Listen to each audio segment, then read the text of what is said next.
Hello, what is up mga mom, sir, ma'am? Ako po si Ralph Cifra, isang visual artist from Manila, Philippines. And today we are going to review the Iron Man Marvel Legends Model 01 na gold version. Yan. So this is more of a retro armor design ni Iron Man. This is the Model 01, the very first Iron Man na design based dun sa comics.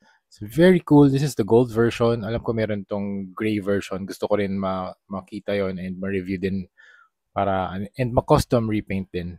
Uh, Maganda siguro yun kasi meron tayong variant na gray and the gold one. So this one I got from the from Phil Bars. Thank you very much Phil Bars for these. So let's start with the head. The head's a parang oblong shape na head design. Tapos makita mo yun doon yung face ni Tony Stark sa loob. So you have the face, tapos yung sa mouth, it's only black.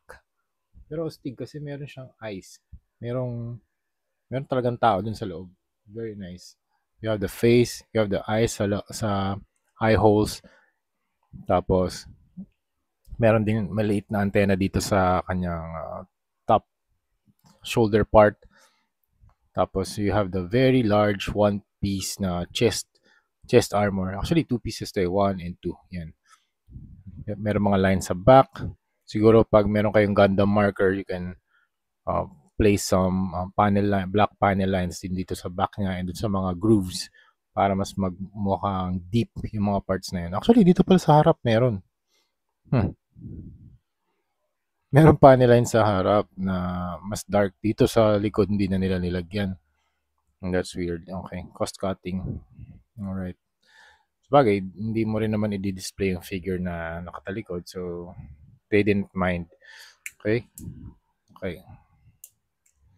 Alright, so moving on with the review. Yung kanyang arc reactor is just white with horizontal lines, with vertical lines.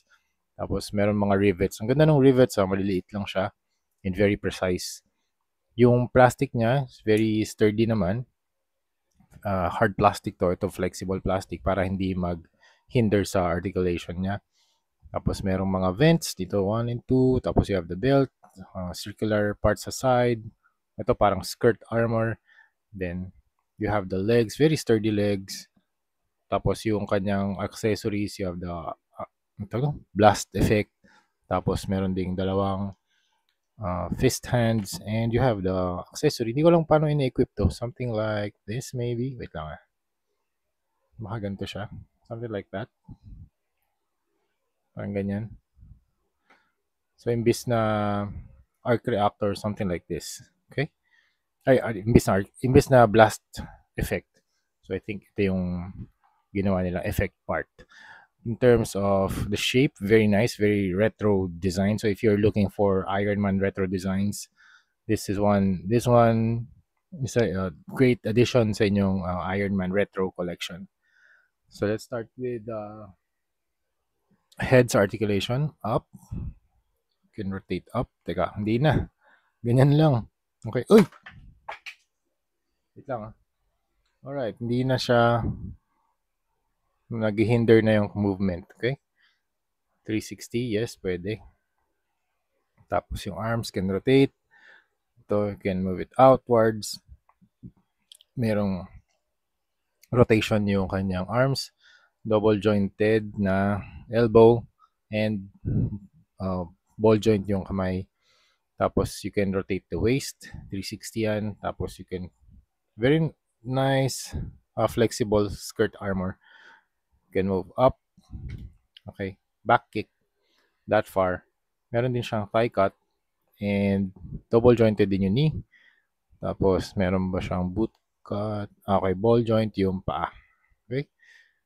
So yun lang mga ma'am sir, that's it. Yun na yung Iron Man Model 01 na gold version. So I will find another version ito, yung I think the gray or silver one, para meron tayong silver variant. Okay? So yun lang mga ma'am sir, that's it. Thank you very much for watching and see you sa next video. Bye-bye.